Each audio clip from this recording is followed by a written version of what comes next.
আবার একটা সকাল, আবার রিজেকশন।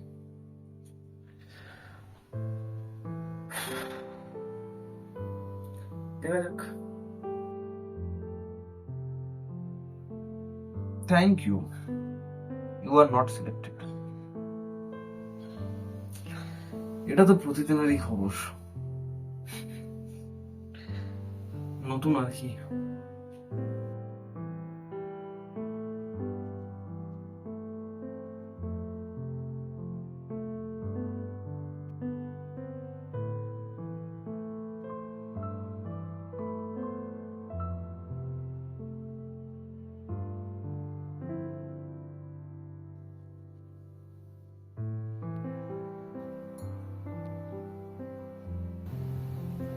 সালটা 2020, 29 অক্টোবর।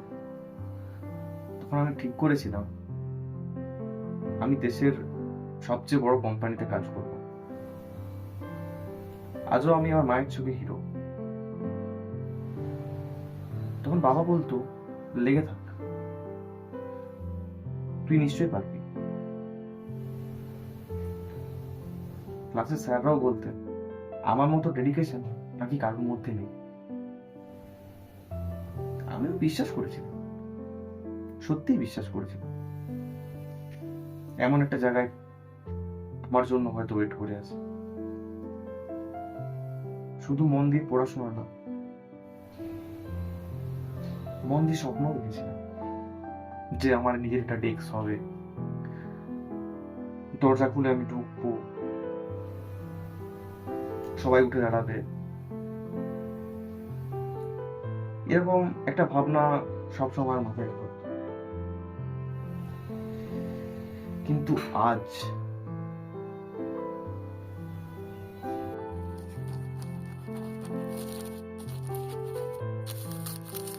স্বপ্নগুলো এখনো আছে পাতায় পাতায়, কিন্তু আমার ভেতর থেকে যেন হারিয়ে যাচ্ছে সব।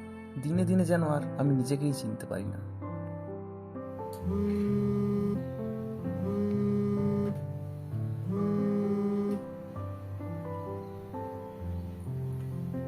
হ্যালো, ভাই, চাকরিটা আমি পেয়ে গেছি রে। সিরিয়াসলি? আজই অফার লেটার আসছে। দারুণ খবর রে ভাই, তুই তো একটা কাজের কাজ করলি। তা তোর কি খবর? তোর তো অনেক বেশি অভিজ্ঞতা, তোর তো আগেই কিছু পেয়ে যাওয়ার কথা। আমি এখনো চেষ্টা করছি রে, হবে হয়তো কোনো।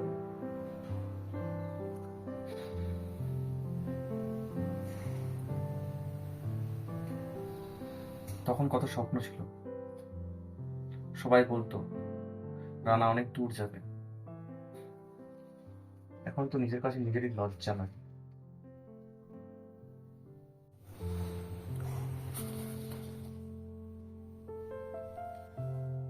না, এমনি ভাবে পাগলামি করলে তো চলবে না।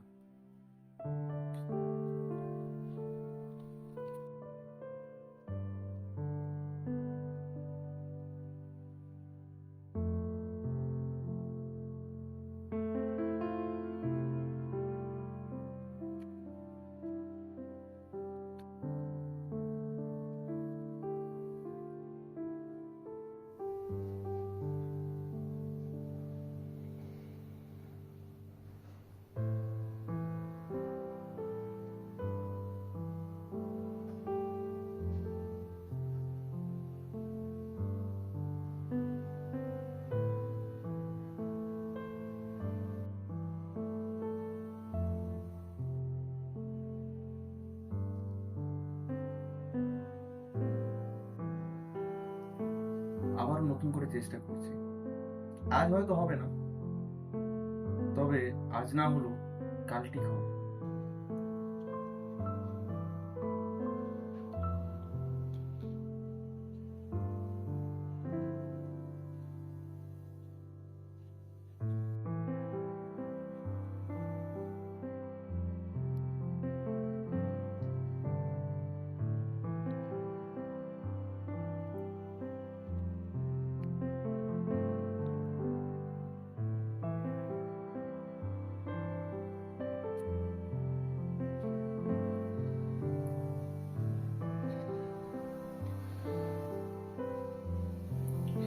আমি জানি, আমি পারবো। শুধু একটা সুযোগ। আমি কাজ মন দিয়ে আশাতার সাথে করব।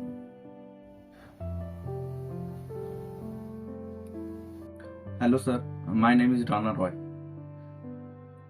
আমি অযোগ্য না, আমি শুধু সুযোগ পাইনি, কিন্তু আমি থামবো না।